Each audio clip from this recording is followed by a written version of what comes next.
श्री स्वामी समर्थ अवधूत चिंतन श्री गुरुदेव दत्त। कशा आहेत सगळे? मजेत आहेत ना? आनंदी राहा, सुखी राहा आणि स्वामी सेवा आपली करत राहा। तर आपला चालू आहे आता पितृपक्ष चालू आहे आणि सगळे सेवा करत असतील, मी अशी आशा करते सगळ्यांकडून की थोडी का असे ना आपल्या पित्रांची सेवा आपल्याला करायची आहे। तर पितृपक्षामध्ये आपल्या बऱ्याचशा मनांमध्ये प्रश्न असतात, त्या प्रश्नांची उत्तर मी थोडक्यात द्यायचा प्रयत्न करते की लोकांना बरेचसे थोडे थोडे का असे ना प्रश्न असतील। निश्चितच मी प्रश्न आहेत माझ्याकडे, ते प्रश्न तुम्हालाही आहेत का बघा आणि त्याचं उत्तर मी इथे देते। तर पहिला प्रश्न आहे आपला, वेळ वाया न घालवता पटकन लवकर सुरू करते, नाही तर व्हिडिओ खूप मोठा होऊन जातो। तर पितृपक्षात जर आपल्याला सुतक पडलं, जर पितृपक्ष चालू आहे आणि पितृपक्षामध्ये जर आपल्याला सुतक पडलं तर आपण मग काय करायचं? समजा पहिल्या किंवा दुसऱ्या तिथीला आपल्याला श्राद्ध असतं आपल्या घरी आणि आपल्याकडून जर पित्तर नाही झालं, म्हणजे पूजा नाही झाली, तर काय करायचं? ह्या 15 दिवसामध्ये पहिल्या सुरुवातीच्या तीच जर आपल्या राहिल्या तर आपण काय करायचं? मग सर्व पित्री अमावस्या जी येत असते त्या सर्व पित्री अमावस्याला आपण घास दाखवू शकतो। पुढचा प्रश्न आहे, कावळ्याचं महत्व का आहे म्हणून असं विचारलेलं आहे की कावळ्याचंच महत्व का आहे आणि कावळ्यालाच का घास उचलायला पाहिजे असं का म्हटलं जातं? तर त्याच्यातलं एक सांगेल मी तुम्हाला। सर्व जे पक्षी असतात हे आपल्या पृथ्वी तलावर, तर पृथ्वी तलावरचे जे पक्षी असतात त्यांच्यापैकी कावळा जो हा पक्षी आहे, या पक्षाला अदृश्य स्वरूपात जे काही असतं ते दिसतं असं बोललं जातं। हे एक कारण झालं, आपलं आध्यात्मिक कारण झालं, त्यामुळे कावळ्याला खूप महत्व दिलं गेलेलं आहे। आणि या दिवसात वैज्ञानिक कारण असं आहे की या दिवसांमध्ये कावळ्यांची पिल्लं तयार होत असतात किंवा जन्माला येत असतात। मग ते पिल्लं कुठेतरी म्हणजे स्ट्रॉंग पाहिजे, म्हणजे असं बोललं जातं की चांगले व्हायला पाहिजे, पिल्लांची वाढ व्हायला पाहिजे, त्यांना आहार वगैरे चांगला मिळावा म्हणून कावळ्यांना घास दिला जातो। त्याच्या मागची अशी एक छोटीशी कल्पना आहे। तर पुढचा प्रश्न आहे, कावळा घास घेत नाही असं जर घडत असेल, बघा आपण घास घेऊन फिरतोय, आपण वाट बघतोय की कावळा आता येईल आणि घास घेईल, असं तुमच्या बाबतीत जर घडत असेल, कोणी बघा आपण आमुष्याला पण घास ठेवत असतो बरेच लोक, तर मग काय करायचे अशा वेळेस? तर तुम्हाला सांगेल की आपला जो दिंडोरी प्रणित मार्गाचा जो ग्रंथ आहे, नित्यसेवेचा ग्रंथ आहे, त्याच्यामध्ये पितृस्तोत्र दिलेलं आहे बघ। मी सेवा सांगितलेली होती तुम्हाला मागे, पितृस्तोत्र रोज वाचायचं आहे। तर आपण ते स्तोत्र जर वाचलं, हे लक्षात घ्या, पितृस्तोत्राची सेवा जर आपण सकाळी केली तर आपला जो घास असतो कावळा उचलतोच 100%। ही स्वामी समर्थ महाराजांच्या केंद्रातला जो ग्रंथ आहे बघा, त्याच्यात आहे 100% गॅरंटी। गुरु माऊलींनी त्यांनी सांगितले स्वतः की मनोभावाने आपण जर पितृस्तोत्र वाचलं, पितृस्तुती जी सेवा आहे नित्यसेवेच्या ग्रंथामध्ये ती जर केली तर आपला घास नक्कीच कावळा उचलतो, म्हणजे उचलतो।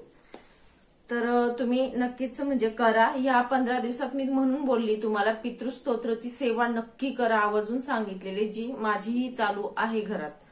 पुढचा प्रश्न आहे, पौर्णिमेत जर निधन झालं, एखाद्या व्यक्तीचं पौर्णिमेला निधन झालेलं असतं, मग त्याचं आपण केव्हा आपण काय बोलतात तीनुसार आपण जी पितृची पूजा करत असतो तर केव्हा करायची? पौर्णिमेला निधन झालेलं असतं तर आपलं पंचांग असतं बघा, पंचांग मध्ये दिलेलं असतं पौर्णिमेला महालयारंभ दिलेला असतो, बरोबर? पंचांग मध्ये पौर्णिमेच्या दिवशी महालयारंभ ज्या दिवशी लिहिलेलं असतं त्या दिवशी आपण तीच पूजू शकतो त्या व्यक्तीची जो पौर्णिमेला मृत पावलेला असतो। आता तुमच्या मनात दुसरा प्रश्न असेल पुढचा की समजा आमचे आजोबा किंवा वडील 6 महिन्यापूर्वीच वारलेले आहेत आणि मग आपण पित्तर पूजू शकतो का? ठीक आहे, म्हणजे आताच वारले तर काय करायचं मग? तर तुमचं उत्तर आहे की आपण पूजायचं नाहीये, त्यांचा वर्ष श्राद्ध करत असतो बघा। एका वर्षातून येणारा 11 महिन्यांचे वर्षभरणी श्राद्ध बोलतो आपण, ते करतो। 1 वर्ष पूर्ण झालं ना तोपर्यंत, म्हणजे ह्या वेळेस आपण नाही करायचंय, ते वर्ष श्राद्ध झाल्यानंतर जो पुढचा पित्तर पाटा येईल, पंधरवडा येईल, तेव्हा आपण त्यांचं पित्तर पूजायचं आहे।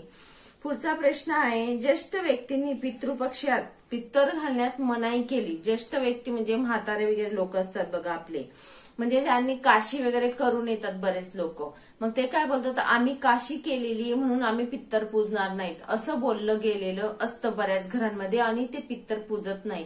तर हे मात्र चुकीचं आहे, हे लक्षात ठेवा. आपल्या पित्रांची मग पूजा होणार नाही असं जर आपण केलं तर. आधीच्या काळी काय झालं होतं, जुन्या काळी जेव्हा काशीला जायचे, मग तिथे ब्राह्मण असतात, जे आपण जात असतो काशीला, तिथे काय बोललं जायचं, खाना बंद करायचंय आपला, डंगर खाना. डंगर खाना म्हणजे काय, तर मांसाहार त्याचा अर्थ व्हायचा. ब्राह्मण जे बोलायचे त्याचा अर्थ असा की मांसाहार बंद राहील तुमचा काशी केलाय तर. पण जुन्या लोकांनी त्याचा असा अर्थ काढला की डंगरचा डांगर करून टाकला आणि पित्रांना डांगर चालत नाही, म्हणून मग त्याचा अर्थ असा झाला की पित्रच पूजायचे नाही. त्यामुळे असं काही म्हणजे जुन्या या ज्या परंपरा आहेत ह्या बदलवायचा प्रयत्न करा आणि आपल्या पित्रांची आपण नक्कीच पूजा करावी हे 15 दिवस, आणि आपले पित्रांना सद्गती लाभते त्याच्यामुळे. या कारणांमुळे पण जर पित्र पूजले जात नाही तर आपल्या पित्रांची मग सद्गती लाभत नाही, त्यांचा आशीर्वाद मिळत नाही, हे लक्षात घ्या. तर असा गैरसमज झालेला आहे जुना लोकांचा की काशी केल्यानंतर आम्ही पित्र पूजत नाही, बरेच जुने लोक असे करत असतात.